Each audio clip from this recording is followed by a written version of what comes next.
بسم الله الرحمن الرحيم السلام عليكم ورحمة الله وبركاته كلنتم وعنا وناكسن داوديال كسو دوادا markale iyo barnaamijkii fanka iyo suugaanta ahadaha oo kale si toos ah uga daawataan telefishinka qaranka Jamhuuriyadda Soomaaliland barnaamijka fanka iyo suugaanta toddobaadkan waxaan ugu martay guulada Ayaale Axmed Cumar oo kamid ah dhalinyarada reer Soomaaliland isla markaana ah cilmi baare dhanka luqadda afka Soomaaliga barnaamijkan ka horeeyay oo daawadayaal aan idin soo gudbinay ayaa guulada Ayaale waxa uu ka warramayay luqadda afka Soomaaliga iyo halka ay ka soo jeedo iyo waliba faahfaahin kale oo dheeraad ah oo la xiriira arrinta afka Soomaaliga iyo suugaanta Soomaalida in toddobaadkan halka ayaan ka soo qaadi doonaa in guulada ku soo dhaw barnaamijka awan dhawahay mar aad badan waxa guulada oo barnaamijkan ka horeeyay waxaan ku soo qaadanay luqadda afka Soomaaliga halka ay ka soo jeedo in waxaan sharaxaad badan oo aad u sharaxday oo dheerayd aad ku soo aroorisay in luqadda afka Soomaaliga iyo luqadda Carabiga ay quraanku ku qoran yahay in ay facweyn tahay luqadda afka Soomaaliga isla markaana ay meel ka soo wada jeedaan ama isku qayb ay yihiin in arinta maxay dadku ay u laqaan aynu ku sii cadeyn karnaa bulshadana aynu ugu faahfaahin karnaa waa dad ma santahay ma warig sidaad sheegtay maalintii hore waxaanu ka hadalnay inay xiriir leeyihiin labadan af oo Afro-Asiatic isku yihiin haddii aynu markaa xiriirkaasi hoos ugu sii dhacno oo aynu tusaalayno waxyaalaha ay wadaagaan cadeynta oo ah inay xiriir leeyihiin kelmadaha afka sidoodaba waxa laga eegaa marka la leeyahay xiriir bay leeyihiin waxa laga eegaa dhisaalka weedha oo kale iyo isrogroga falalka falku si isku rogrogo ficiladu si isku rogrogaan waxa kale laga eegaa magacyaalada oo afka sida guud waxa loo qaybiyaa laba qaybood oo qayb waxa la yiraahdaa closed class iyo open class oo noqonaysa qayb koox furan iyo koox xiran kooxda furan waxa weeyaan magaca ficilka kuwa lagu soo dari karo qaybta xirana waa qaybta loo yaqaano magacyaalada kale imika aniga qof Soomaaliyeed bedeli karo oo wax cusub keeni kara ma jirto wax laga yaabaa in kun sanadood aniga loo yaqaan adi loo yaqaan ma garad laakiin magacyada caadiga ah daweynagan marka kursi af Soomaaliya ku soo biiray iyo way koraan marka qolada waxa la yiraahdaa kooxda furan ee afka kooxdan xiran waa qaybaha marka laga eego afafku inay xiriir leeyihiin imika hadaba hadii aynu qaybtaas marka waa qayb grammar la xiriira haddii aynu eegno af Soomaaliga Carabigu sida xiriirka u leeyihiin imika waxa jira ficilka mudaarica Carabiga oo ah ficilka waxa jooga ka furan ba laga eegay ha sax waxa laga eegaa kuwa xiran in isbedelina qaybta xiran sax oo grammarka u badan sax oo grammarka ha grammarka u badan grammarka qof cusub ma soo kordhin karo imika iyo Soomaha wax xiriiriya iyo dee lama soo kordhinayo iyo wiligeed basaas Soomaaliga ugu jirta ma garad marka qaybta grammarka la xiriira qaybta xiran ah imika waxaynu tusaynayaa meelayaha magacyaalka iyo kuwaas waxay grammar bala xiriiraan oo wax la yiraahdo waa qaybta xiran marka waa qayb aan la soo kordhin iyaga oo afafku ha sifadu waxay la xiriiri kartaa ha oo imika cadaan waa sifo wax cad waa sifo waa sifo dhinacna waa ka magac sifo marka magacay gashaa haddii imika markaa soo qaadano ficilka mudaarica Carabiga waxa jira afar xaraf oo ka horeeya oo loo yaqaan anayta loo yaqaan alif nuun ya ta loo yaqaan afarta xarafi waxay sheegaan waxay kala raacaan ficilka mudaaric oo Soomaaliga noqonay ficilka falka jooga waxa jooga ka hadla imika haddaynu soo qaadano laba ficilka Carabiga la yiraahdo qul af Soomaaliga waa dheh waa amar oo waa dheh Carabigana waa qul oo dheh ah labadu waa isku mid haddii aan markaa ka dhigno ku jooga إلى بان أنا أقولنا وحن إلى هذا مرة بوحن إلى هذا ها عربي يقولوا حولنا أقول ألف كوريا مركز ألف كوريا يقول إلى هذا يا أبا كوريسا نقول أو أنا نكوي بالنايا نقول نرى إحنا بان أو سوالي أقولنا تقول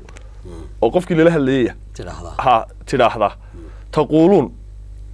ترى هذا ما قرأت مركا أف Soomaali waxa halka ka arkaysa in labaduba ay halka ka sameeyeen ay muxuu ahay xarafeen alifka iyo nuunka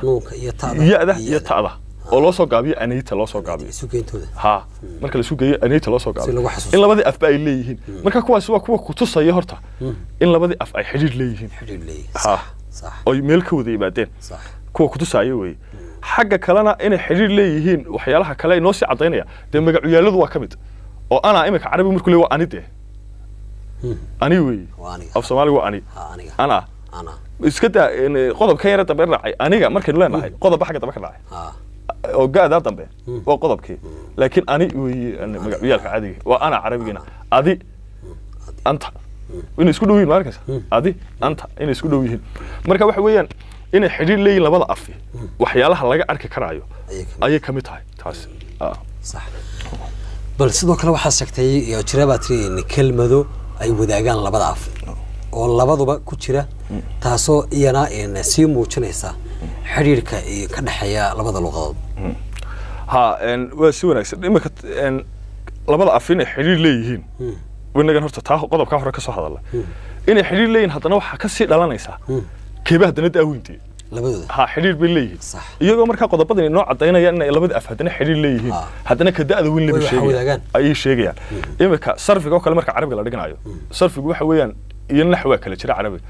naxwuhu waa qaybta la xiriira kelmaduhu sida xiriirka u leeyina grammarka leeyahay sarfiguna waa qayb waxa weeyaan kelmadda laftigeeda baa la sarrifayaa oo la rogrogaya way af Soomaaliga waa rogrog ereyga la dhaxgalay la rogrogaya imika sarfiga carabiga marka laga hadlaayo sarfiga carabiga wuxuu maraa waxa loo qaybiyaa kelmaddu carabiga ah ee ugu yari saddex xaraf ka koobantay saddex xaraf wax saddex xaraf ka yar carabiga ma haba la yiraahdaa saddex xaraf ka bilaabma saddex xaraf wax ka yar carabiga ma haba la yiraahdaa kelmadaha saddex xaraf carabiga ugu yar marka sarfigu wuxuu ka hadlaa waa thulaasi oo saddex la ah rubaaci oo afar la ah khumaasi oo shan la ah iyo sudaasi oo lix la ah afartan nooc buu kala baxaa Soomaaligeennana isna ficilkiisu shan qaybood buu isna maraa ya oo inagu qayb ku dhamaata shibane ficil amarka inaga ficil amarka uu asal u xagga carabiga uu ficilka maadi ficilka tagi uu yahay iyaga salka inaga salkeenu waa ficilka amarka marka inagu shan buu kala noqdaa ficil amar ku dhamaada shibane oo imika cun bax tag wuxuu ku dhamaaday shibane ficil amar kaas waa ka koobaad ka labaad waxa weey ficil amar ku dhamaada shaqalka leeyahay mari oo gaaban ha mari muxuu ahaay geli bixi ku dhamaanaya waa qaybta labaad qaybta saddexaad waa ficil amarka ku dhamaada shaqal dheeraha ku dhamaada cadee kaxee kaxee cadee markaan qofka la hadlaayo qofka la amraayo midun baynu qaadanaynaa qofka la hadlaayo baynu qaadanaynaa waa cadee kaxee samee buu ku dhamaadaa waa ta saddexaad soo markaas ka afraadna waa ficil amar ku dhamaada oo qabo soco wado oo ku dhamaada ka shanaadna waxa weeyaan soo buu ku dhamaada qabso baxso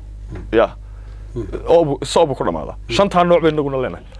haddaba markaynu ka hadlayno carabiga iyo soomaaliga siday u kala da'weyn labadoodii waxaynu eegaynaa afafka waxa laga eegayaa haani guntay ka tolantaa baa leeyahay af Soomaaligeena halka ugu yar waa laba xaraf inaga waa laba xaraf la yaal waxa kale wixii laba xaraf ka badani waa murakab waa wax la rakibay waa wax la isku dardaray hadduu laba xaraf dhaafo waxaad ogaataa in la beeriyey oo kuwa kale ku jiraan ereyo kale la isku qabowta ereygeenu inagu waa laba xaraf halka carabiga uu saddex xaraf ka yahay halka marka maxaynu ka cadeyn karaynaa waxaanu ka cadeyn karaynaa haani guntay ka tolantaa waxa ugu yar mar walba hal meeris baa la dhigaya meeris labaad baa la dhigaya ku saddexaad baa la dhigaya halka waxaad arkaysaa in ay kala yar yihiin labaalaha ka yar saddexlaha labaalaha ayaa saddexlaha ka yar ayaa ka yar marka carabigii labada xaraf ayuu af Soomaaliga noqonaya carabigana saddex xaraf haddaba imika su'aashii aad lahayd kelmadaha ay wadaagaan inta yar hordhac baynu uga dhignay kelmadaha ay wadaagaan waxa weeyaan imika kelmado badan inuu aragna deena carabi yihiin imika darsi oo kale waxaynu moodaynaa in carabi tahay soo markay saa tahay darsi waxay leenahay halkee ka timid darsi asalkeedu halku aha halkee ka timid darsi waxa loo tiriyaa inta badan carabi baa loo tiriyaa haddaba waxay la habdhac tahay Soomaalina loo adeegsadaa waxa loo qabaa kelmad carabi inay tahay badanka waxa marka la eega marka sida sarfiga loo eegayo waxa la eegaa waxa la yiraahdo wasan iyo jidirki waxa weeyaan ereygan dhiski maxay dhis iyo sal ama jiridiisi ereygan jiridiisu waa dar bay ka timid dar carabi macna ahaan dar carabi soo u sharxi karmaayo laakiin darkii af Soomaaligeena waa darso ma ko iniga lahayn shan nooc baynu u dhignay afka ayaan u dhignay Soomaha shan qaybood inuu kala baxo qaybtii waxay ka timid shanaad ee darso leeyahay ee amarka darso ayay ka timid darso ficil amarkii ahaa ayaan magac ka dhigay darsi bay noqonaysaa waxay la mid tahay oo la dhis tahay dugso halkii la dugsanayo markaan magac ka dhigo waa ficil laga dhigay magac markaan ficil amarkii dugso ahaa aan magac u bedelo dugsi bay noqotay Soomaaliya ficil amarkan darso waxaan darso wixii la darsaday muxuu noqonayaa markaa waa darsi baxso oo noqonaysa laba nooc waxaan baxso la soo baxde la soo baxso xagan ka soo baxso baashan ka soo baxso marka wixii la soo baxay muxuu noqonayaa baxsi ya waxa iyaguna jira de kelmado kale oo fara badan oo nooc iyaguna u dhacaya oo dugsi ay kamid tahay baxso ay kamid tahay muxuu ahaaye way badan yihiin kelmadaha nooca u dhaxaya waxa iyaguna ayaan dhawtoolo halka sheekada xiisaha yeelay ayaan dhawtoolo baadhayay wax cid wax ka tiri af Soomaaliga in Carabiga xidhiidhkooda wax ka tiri ayaa waxa iga soo horbaxay laga qaaday nin wadaad ahayo Europe baan malaynay inuu ahaa ninkaas wuxuu ka sheekeynaya xagga kale isugu taagay wuxuu leeyahay af Soomaaliga iyo Carabiga afkan aynu ku hadlayna af Soomaaligu waa af Carabi dhalan rugmay buu leeyahay ninkaas runtii aad baan ereykaas iyo taabtoon uga naxay qofka hadda Soomaaliga ah ee halka taagantay ya halka taagan ee leh muxuu ahaay af Soomaaliga waa af Carabi dhalan rugmay tusaalayaashiisa baan isiri markaa bal fiirso tusaalooyinku soo qaatay waxa kamid ahaa wuxuu yiri kelmadda xarafka ereyga sarama buu sarama wala isa saray way af Soomaaliga waa sarniin buu saasu sarniin ugu jira buu ninkaas waxaanu fahmin horta af Soomaaliga sidoo u dhisan yahay baan fahmin imika sarniin salma aha ereyga asalkiisu waa sar asalkiisu ay amarka waxa sar ay amar ah Carabigu hadaba sarama hoos u sii dhaaf kar maayo oo sarama saddex xaraf bay ka kooban tahay waa saad iyo ra iyo miim saddex xaraf bay ka kooban tahay sarfi laftigiisu hoos u sii dhaaf kar maayo sarfiyo ereyga sarfi waa saad iyo ra iyo ma iyo fa baan jeeda sarfi soo saddex lama aha sarxa waa saad iyo ra iyo ha saddexda erey Carabiga saddex erey oo kala duwan bay yihiin wax xidhiidhina kama dhaxeeyaan saddexda erey hadaba af Soomaaliga xidhiidh buu ka dhaxaysinaya oo wuxuu leeyahay saddexdan erey mid waxa weeyaan sarxiyo waa dabaqiyaysa saaran ayuu ka hadlaa midna waa sarfiyo waa wax la sarrifay oo la kala googooyo la sarrifay weey midna waa sarama oo wax la saray saddexdan erey af Soomaaliga sar baa ka wada dhaxaysa Sooma inay xidhiidh leeyihiin baad arkaysa sar baa ka wada dhaxaysa laakiin Carabigu halka kama dhaxaysin karo xidhiidh kama dhaxaysin karo oo wax hoos saddexda erey u sii dhaafa isagu ma laha imika kale iyaduna waxa jira tusaale kale ereyga nabi Soomaad maqal nabi Maxamed alayhi salaatu wasalaam nabi ereyga nabi af Carabiga meeshu ka yimid salkiisa wax la yiraahdaa ereygaas uu ka yimid ya nabwa nuun ba iyo wow nabwa ayaa la yiraahdaa nabwa waxa weeyaan Carabi waxa loo yaqaanaa akaltu wa nabawtu inta wax cunay ayaan dibiray ayaa loo yaqaanaa nabawtu waan dibiray weey waxa markaas aynu qofkii soo dibiray erey kalena waxa la yiraahdaa meesha yare taaga ah ama tuurta ah ayaa nabwa la yiraahdaa ereyga nabwa waxa kale jira erey kale nuun iyo baad aynu qaadanayna nuun iyo baad waa nab af Soomaali Sooma waa nab erey kale waxa jira naba la yiraahdaa oo war ah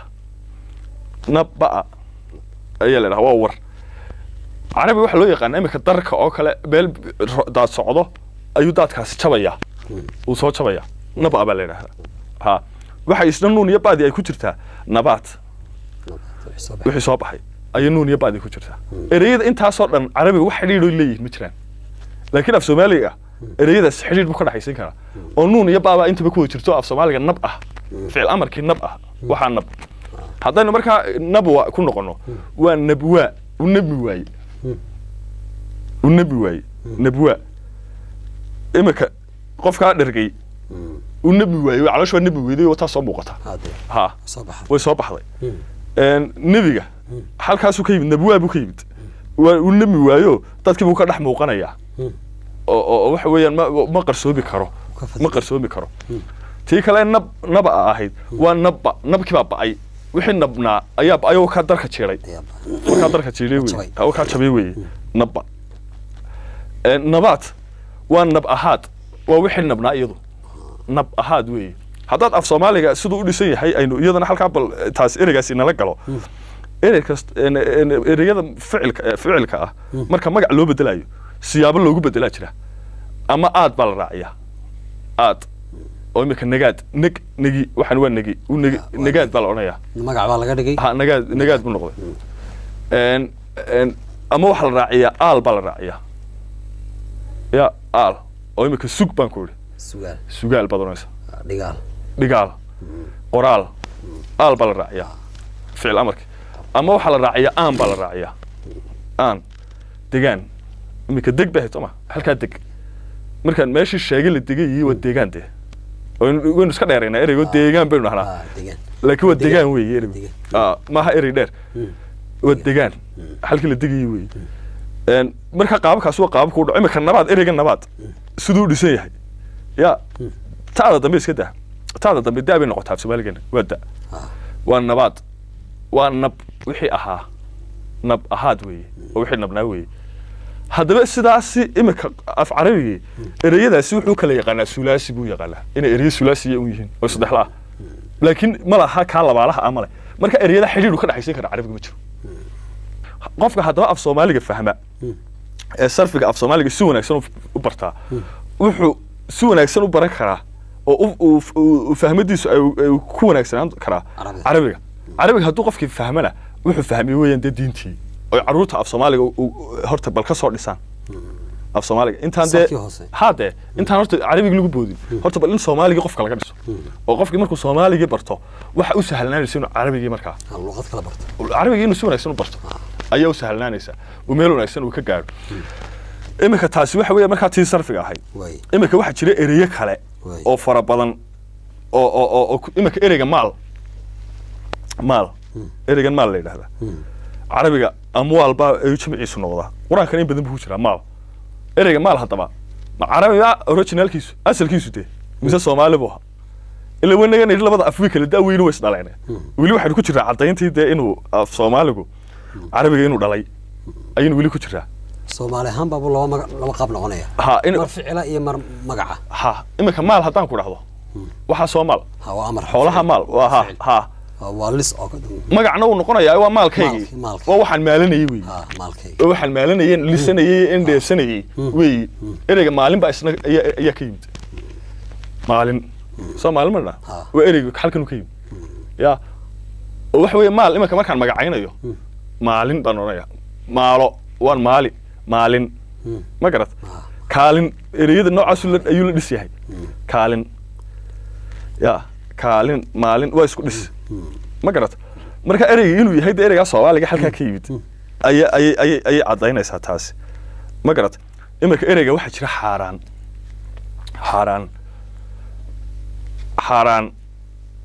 waxa weey waxa soo iga xaraan hadaad ma tira waniga imika lahayn af Soomaaligu sibu u dhismaa oo aan baa raacda sax aan taa dambe ka jar maxaa ku soo haray markaad aantii ka goyso xaar baa ku soo haray waxa soo iga xaar weey xaar ahaan weey aantani waa ahaan af Soomaaliga aantani waa ahaan weey imika deegaan markaan ku raahdo waa deg ahaan weey halkaas waa deg ahaan meel la degi karo weey waa meesha la degi weey ma garad marka erey xaaraan waxa soo iga xaaraan markaad leedahay qofku markuu saa u dhadhansaday marka inuu waxaas iga xaar yahay waxaad fahmaysaa wixii lagu yiri waa xaaraan halku taagan yahay ya inuu xaar la siman yahay ya ayaad fahmaysaa waxa iyaduna jirta xalaal oo aal shay imika aynu ka hadlaynay qoraal oo kale aal soo kubinu hadlay aal shiba imika tanna ay tahay xalaal waxaas waa xalaal oo xaraan ka soo horjeeda xal may xal iyo xal af Soomaaliga shaqal fudud iyo shaqal culus bay kala yihiin waniga inta hore ka hadlaynay xalaal marka leenahay waxa xal صح ونظيف وي مركا وحلال وحلان ونظيف وي يا اون اسكا لهين دين با يدنا كميدا ereyada daayno carabiga inuu hayno deyn imika daa hadaan ku waxa iska daa jooji magac bedel daadi magac bedel wadeyn go waxa go magac bedel gooyin ma garata deyntina waxa ka timid daabay ka timid ya waxa iska daa qofka aad doonayso inaad deymiso waxba la siiyaa baa la yiri qofka doonayso inuu ku daayo waxba la siiyaa si uu ku daayo marka waa deyn buu qaadanaya ereygaasi waa deyn waxa kamid ah iyaduna misaal oo kale ama masaal ya oo ereygaasi asalkiisu yahay maso waxaas waa mas waa la maseeyay waa maso waa la maseeyay masaal waxa weey labadan waa aalkani waa tii hore inuu ka hadlaynay markii dhowtoole aal weyn ka hadlaynay waa mas'aal waa mas'aal halkay masadu taal waa wixii sinaa weey ma garatay waxa kamid ah sax ba kamid ah ereyga sax oo in badan ku doonay inuu carabi yahay oo inuu meelo badan la kama qabo saxda